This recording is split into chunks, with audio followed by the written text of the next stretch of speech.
నమస్తే, నేను Yashoda. Welcome to Pallavi TV. 2019 మన దేశంలో ఓటీటీ కంటెంట్కి ఆడియన్స్ని అలవాటు పడుతున్న టైం. అదే సమయంలో the Family Man web series season 1 Amazon ప్రైమ్లో రిలీజ్ అయింది. బెస్ట్ యాక్షన్ థ్రిల్లింగ్ వెబ్ సిరీస్లో ఒకటిగా నిలిచింది.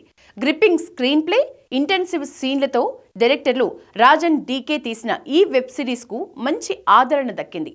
మనోజ్ బాజ్పై యాక్టింగ్ నెక్స్ట్ లెవెల్లో ఉంటుంది. ఆ తర్వాత 2021లో ఫ్యామిలీ మ్యాన్ సీజన్ 2 వినోదంతో పాటు థ్రిల్ని కూడా పంచింది. స్టార్ హీరోయిన్ సమంత రాజ్యలక్ష్మి పాత్రలో అద్దరగొట్టింది. ఇప్పుడు ముచ్చటగా మూడోసారి అలరించేందుకు the Family Man season 3 November 21 నుంచి స్ట్రీమింగ్కు రెడీ అయిపోయింది. ఫ్యామిలీ మ్యాన్ వెబ్ సిరీస్ని చూసిన తర్వాత ఏజెంట్ శ్రీకాంత్ తివారీ క్యారెక్టర్లో మనోజ్ బాజ్పేయిని తప్ప మరొకరిని ఊహించుకోలేం. ఇంత పాపులారిటీ తెచ్చుకున్న ఈ క్యారెక్టర్ వెబ్ సిరీస్ స్టోరీ ముందుగా చిరంజీవి దగ్గరికి వెళ్ళిందట. రాజ్ నెడిమోరు డీకే ముందుగా దీన్ని ఒక సినిమా స్టోరీగా రాసుకుని అశ్విని దత్కి చెప్పారట. ఆయనకు బాగా నచ్చటంతో చిరుని కలిసి వినిపించారంట. ఆయనకు స్టోరీ నచ్చిన ఖైదీ నంబర్ 150 సక్సెస్ తర్వాత ఇద్దరు పిల్లల తండ్రిగా ఆడియన్స్ ఆమోదిస్తారో లేదో అని చిరంజీవి వెనకడుగు వేశారట.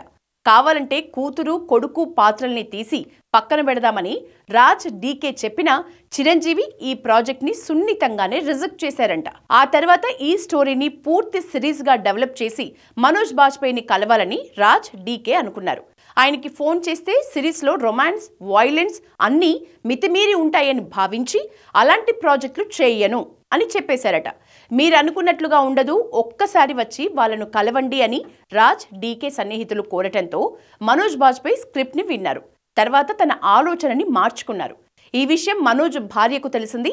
వెబ్ సిరీస్ అంటే టీవీ సీరియల్ అనుకున్న ఆమె ఇలాంటి వాటిల్లో నటించి ఎందుకు కెరియర్ని నాశనం చేసుకుంటావని ప్రశ్నించిందట. అయితే ఆ తర్వాత సిరీస్ని చూసి మనోజ్ కుటుంబ సభ్యులు ఎంతో ఆనందపడ్డారు. ఫ్యామిలీ మ్యాన్ వెబ్ సిరీస్ 2 సీజన్లకు ఓటీటీ ఆడియన్స్ నుంచి మంచి రెస్పాన్స్ దక్కింది. ఇక మూడో సీజన్ మరింత ఇంట్రెస్టింగ్గా ఉండబోతుందని సీజన్ 2 చివరిలోనే చూపించారు. అందుకు తగ్గట్లే ఇటీవల రిలీజ్ చేసిన ట్రైలర్ కూడా ఆకట్టుకునేలాగా ఉంది. తాను ఒక సీక్రెట్ ఏజెంట్నని పిల్లలకు చెప్తాడు శ్రీకాంత్ తివారీ. ఈ season story, screenplay north east back డ్రాప్లో ఉండబోతున్నట్లు ట్రైలర్ చూస్తే తెలుస్తోంది. ఇప్పటి వరకు సిరీస్లో ఉన్న వాళ్లతో పాటు కొత్తగా జైదీప్ అహ్లావత్, నిమ్రత్ కౌర్ సీజన్ 3లో వచ్చి చేరారు. దీంతో అంచనాలు మరింత పెరిగాయి.